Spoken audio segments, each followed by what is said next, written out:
పరిస్థితి ఈరోజు రాష్ట్రంలో కనిపిస్తూ ఉంది. 104, 108 అంబులెన్సుల గురించి నేను చెప్పాల్సిన పనుల, గవర్నమెంట్ హాస్పిటల్ గురించి అంతకన్నా చెప్పాల్సిన పనుల, ఇక వ్యవసాయం గురించి మీ అందరికీ తెలిసింది.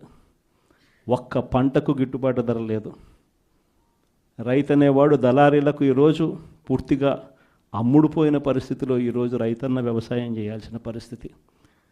పెట్టుబడి సహాయం కింద అప్పుడేమన్నాడు, జగన్ 13,500 ఇస్తా ఉన్నాడు, అది కూడా పిఎం కిసాన్తో కలిపి మేము వచ్చినామనంటే పిఎం కిసాన్ కాక 20,000 ఇస్తామని చెప్పి నమ్మబలికినాడు. ఈయన వచ్చాడు, కనీసం ఆ జగన్ అన్న ఉన్నప్పుడు ఆ 13,500 అన్న వచ్చేది. ఇప్పుడు అది బాయ, ఆ ఇస్తానన్న ఈ 20,000 ఇది బాయ. మరోవైపుల రైతులకు ఆర్బీకేలన్నీ నిర్వీర్యం. ఉచిత పంటల బీమా పూర్తిగా ఎత్తేసాడు. సీజన్ ముగిసేలోగానే ఇన్పుట్ సబ్సిడీ వచ్చేదాన్ని కూడా ఊడబెరికేశాడు. వెరసి చూస్తే రైతులకు పెట్టుబడికి డబ్బులు లేకపోగా కనీసం రైతు పండించిన పంటకు గిట్టుబాటు ధరలు కూడా లేని పరిస్థితిలో ఈరోజు రాష్ట్రం ప్రయాణం చేస్తూ ఉంది. మరోవైపున చూస్తే వాలంటీర్ వ్యవస్థ లేదు, ట్రాన్స్పరెన్సీ లేదు, పారదర్శకత లేదు, స్కీములు లేవు. ఉన్నదల్లా ఏమిటి అనంటే రెడ్ బుక్ రాజ్యాంగం నడుస్తూ ఉంది, విచ్చల విడిగా కరప్షన్ జరుగుతూ ఉంది. మామూలు స్థాయిలో కాదు, విచ్చల విడిగా కరప్షన్ జరుగుతూ ఉంది. పోలీసులు పూర్తిగా వీళ్ళ కాపలాదారులుగా వాడుకుంటా ఉన్నారు, వీళ్ళ బంట్రొత్తులుగా పోలీసులను వాడుకుంటా ఉన్న పరిస్థితులు కనిపిస్తూ ఉన్నాయి. ఇలాంటి పరిస్థితుల మధ్య జరుగుతూ ఉన్నాయి రాష్ట్రంలో ఈ ఉప ఎన్నికలు జరిగాయి. నిజంగా కొన్ని ఉదాహరణలు చెప్తా.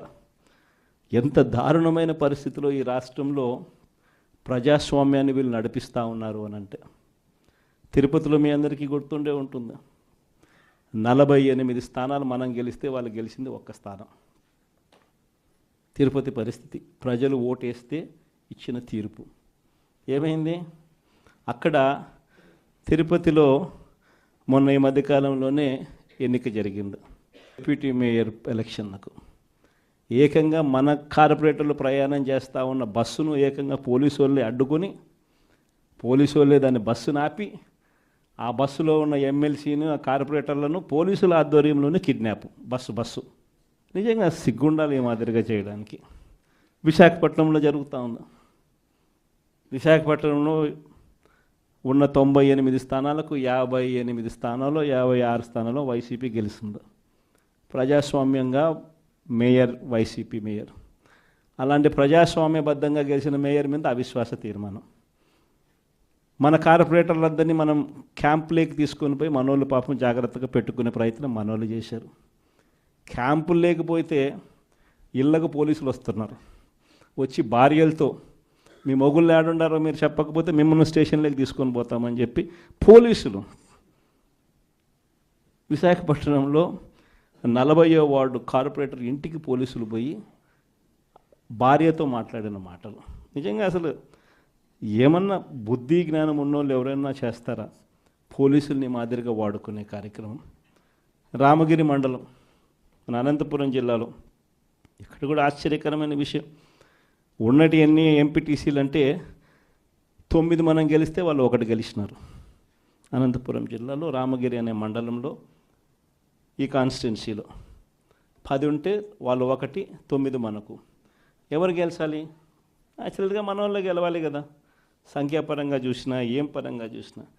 కానీ పరిస్థితి ఏమిటి చూస్తే, అక్కడ ఎస్ఐ మన ఎంపీటీసీలందరినీ కూడా ప్రయాణం చేస్తూ ఉన్న, ఏకంగా పోలీస్ ప్రొటెక్షన్ ఇచ్చి నేను తీసుకుపోతాను మీ ఎంపీటీసీలందరినీ అని చెప్పి ఆయనే పోలీస్ ప్రొటెక్షన్ ఇచ్చినట్టుగా బిల్డప్ ఇచ్చి, కనీసం ఆయన తీసుకుపోతున్నాడు అంటే దారి మళ్ళిస్తాడు. దారి మళ్ళించి ఆయన కిడ్నాప్ స్వయంగా చేస్తాడు. చేసి అక్కడ వీడియో కాల్ పెడతాడు, తెలుగుదేశం పార్టీ ఎమ్మెల్యేతో వీడియో కాల్.